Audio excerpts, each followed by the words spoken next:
దౌర్జన్యం, ఎంపీడీఓ గారి దౌర్జన్యం పరిష్కరించాలి. అంగన్వాడీ కార్మికుల సమస్యలను వెంటనే పెంచాలి. అంగన్వాడీలకు జీతాలు పెంచకుండా తాళాలు పగలగొట్టడం దౌర్జన్యం.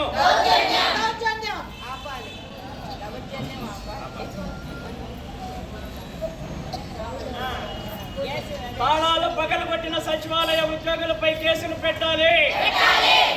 తాళాలు పగలగొట్టించిన ఎంపీడీఓ గారిపై కేసులు పెట్టాలి. తాళాలు పగలగొట్టించిన సిడిపిఓపై కేసులు పెట్టాలి.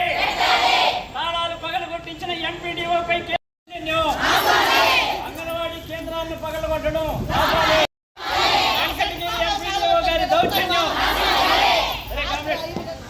మన ఎంపీ తాళాలు పగలగొట్టడం దుర్మార్గం.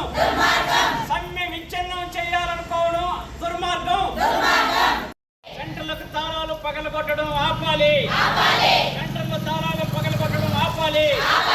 అంగన్వాడీ పెరిగిన ధరలకు అనుగుణంగా జీతాలు పెంచమని చెప్పేసి, అలాగే గ్రాడ్యుటీ సుప్రీంకోర్టు ఇచ్చినటువంటి తీర్పు ప్రకారం గ్రాడ్యుటీ అమలు చేయమని చెప్పేసి, అట్లాగే రిటైర్మెంట్ బెనిఫిట్ 5 లక్షల రూపాయలు ఇవ్వమని చెప్పేసి, ఇట్లా 13 రకాల డిమాండ్స్తో న్యాయమైనటువంటి డిమాండ్స్ వీటి పరిష్కారం కోసం గత 8 రోజుల నుంచి రాజ్యాంగబద్ధంగా సమ్మె నోటీసులు ఇచ్చి అన్ని రాష్ట్ర స్థాయిలో ఉండేటటువంటి అధికారులకు అయితేనేమి, ప్రభుత్వానికి అయితేనేమి, అందరికీ రాజ్యాంగబద్ధంగా రాజ్యాంగంలో కల్పించినటువంటి సమ్మె చేసేటటువంటి హక్కు ప్రకారం అందరికీ సమ్మె నోటీసులు ఇచ్చి సమ్మె చేస్తూ ఉంటే, ఈ ప్రభుత్వం వీళ్ళ అంగన్వాడీలు ఎదుర్కొంటున్నటువంటి సమస్యలు పరిష్కారం చేయాల్సింది పోయి ఈ సమ్మె విచ్ఛిన్నానికి పాల్పడడం అనేది చాలా దుర్మార్గం, అన్యాయం.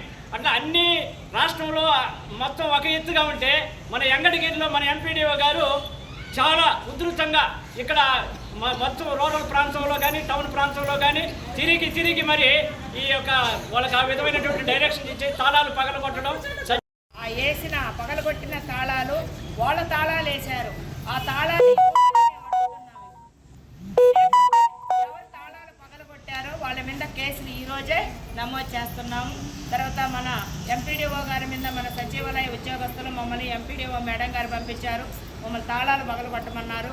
మమ్మల్ని అంగన్వాడీ సెంటర్లో 1 గంట సేపు బడిపెట్టుకోమని చెప్పారు. కాబట్టి తాళాలు పగలగొట్టేది సహజం. ఎందుకంటే గవర్నమెంట్ నుంచి ఎలాంటి సందేశము సర్కారు రూపంలో జీవో రూపంలో మేడం గారికి రాలా. అవి రాకుండానే రాష్ట్రం మొత్తం మీద జిల్లా అధికారుల ఆదేశాల మేరకు ప్రతి ఒక్క ఎంపీడీఓకి జూమ్ కాన్ఫరెన్స్లోను టెలికాన్ఫరెన్స్లోనూ చెప్పడం జరిగింది. అందుకు అనుగుణంగానే ఎంపీడీఓలంతా స్పందించి సచివాలయ సిబ్బందిని డ్యూటీలు వేసి పెట్టమన్నారు. కాబట్టి డ్యూటీలు వేసి ఒక్కొక్క గంట సేపు, అంటే వాళ్ళకి ఇచ్చిన గవర్నమెంట్ ప్రాపర్టీ ఏదైతే ఉందో ఆ ప్రాపర్టీ వేస్ట్ కాకుండా పిల్లలకి వృధా ఆహారాన్ని కుళ్ళిపోకుండా పాడైపోకుండా ఉండటం కోసము, ఆ పిల్లలకి ఆహారాన్ని అందించడం కోసము సదుద్దేశంతో జిల్లాధికారులు చెప్పడం జరిగింది. ఆ ఆదేశాలను పాటు